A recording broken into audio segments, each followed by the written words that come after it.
Greetings and welcome back, students, to another edition of Module Lesson Notes. Today, 7.3 Equations with the Distributive Property. Your learning goal students will learn how to use the distributive property to solve equations. So you will continue to use the distributive property to multiply a coefficient with the terms inside the parentheses in order to eliminate the parentheses and solve for the variable. So much like we did last year in Math 7 with simplifying expressions, you can't really start to combine like terms or get to your final answer until you've gotten rid of the parentheses. The parentheses are like shields that are protecting the terms inside. So to get to that gooey center, all the good stuff inside, we got to know how to get rid of those parentheses, and that typically involves the distributive property and multiplication. So let's have a look at our first example today with example number 1. So in example number 1, your eye should always be drawn to where the parentheses are in the problem. In this problem here, we notice we have a negative sign with the coefficient. So what I like to do is I like to circle the entire distributing term, the term that is being distributed, and I like to draw these arrows to each of the terms inside. Now, for our purposes, we're only going to be distributing the two terms typically inside the parentheses. As you guys advance in your math training, there will be many more terms inside the parentheses that you might be using distributive property for, but you'll get to that someday. As we know, distributive property is short for the distributive property of multiplication, so we're going to be multiplying each of these terms that we're distributing to. So I'm just going to rewrite the rest of the equation the way it is, the y minus 5. We're not doing anything with that yet. Bring down the 3 because we're not doing anything with that yet either.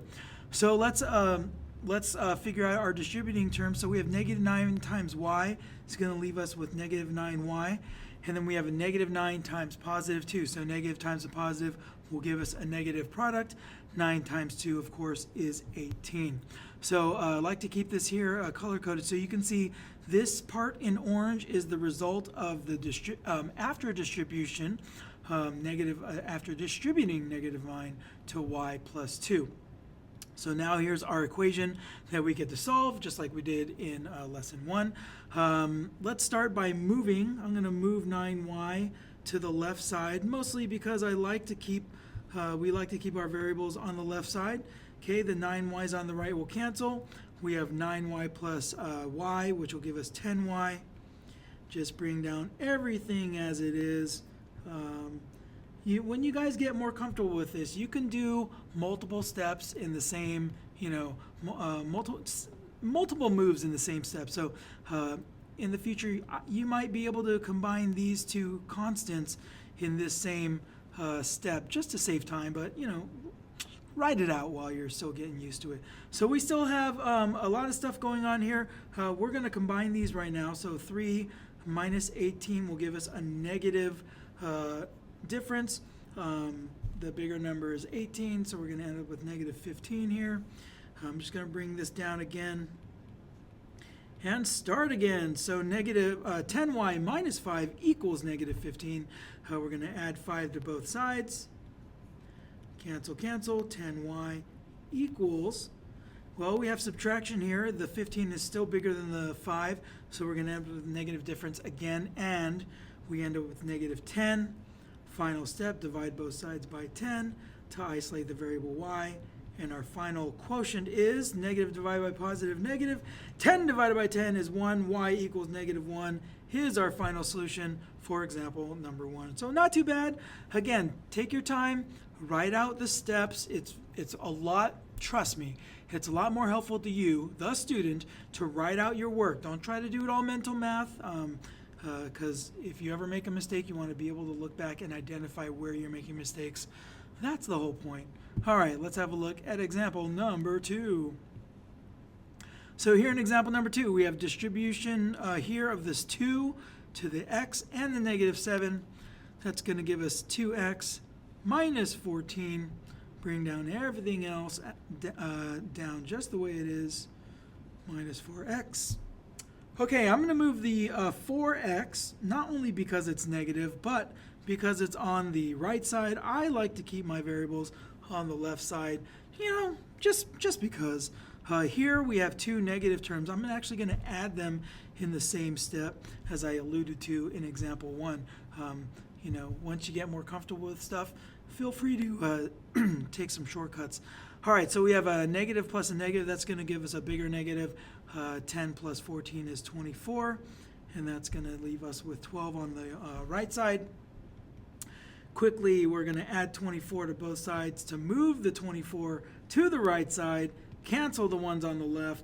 6x is left over on the left, 36 is left over on the right, and our last step is to undo multiplication with division, dividing 6 to both sides, and our final answer is x equals 6. So for the most part, you guys will be getting integer answers here.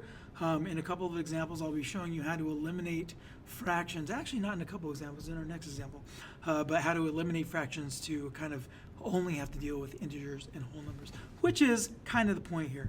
So speaking of that, if you have a fraction coefficient, you may eliminate it first, as you learned last lesson in 7.2, to make terms more manageable. This is completely optional. If you want to distribute fractions, go ahead. That's fine. I'm not going to stop you. But if you want to make things easier on yourself, eliminate the fractions first. Let me show you how in example number 3. So here in example number 3, you see we have 1/3. Now, if you have a fraction with a number in the numerator other than 1, doesn't really matter. Always, always, always just look at the denominator. That's what we're looking at here. We're going to multiply this entire equation, both sides.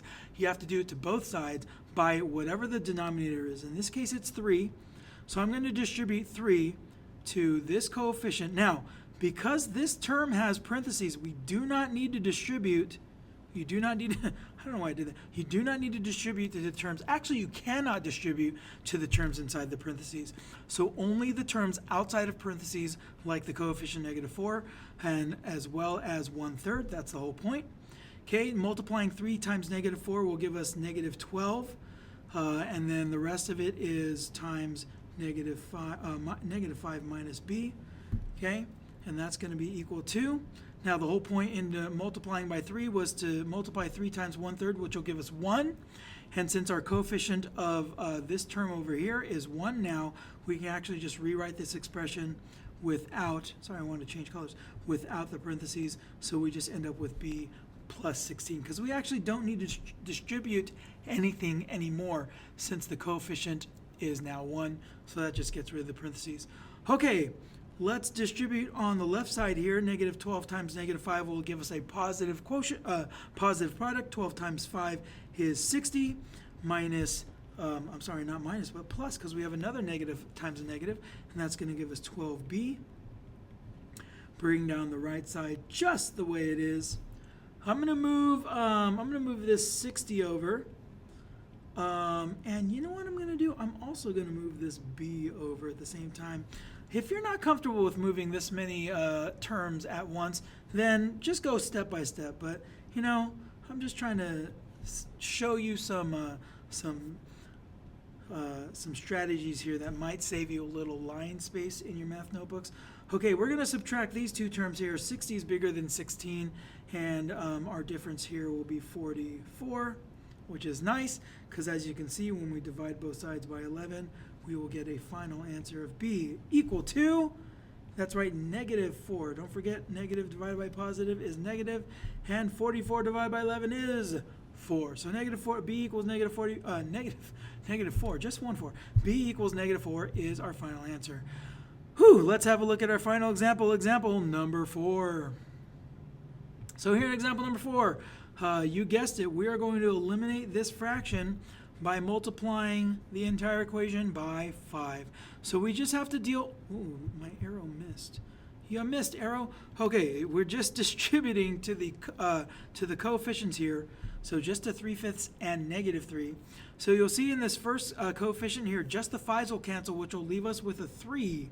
So we're going to be left with a 3, and then we have t plus 18 equal to 5 times -3 is -15.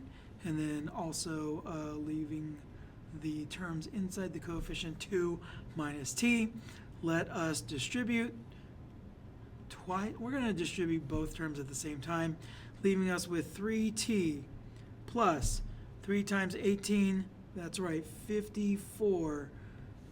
Use a calculator, use some scratch work, whatever you want to do, use it. Negative 15 times 2, negative 30, and negative 15 times negative t will be a positive 15t.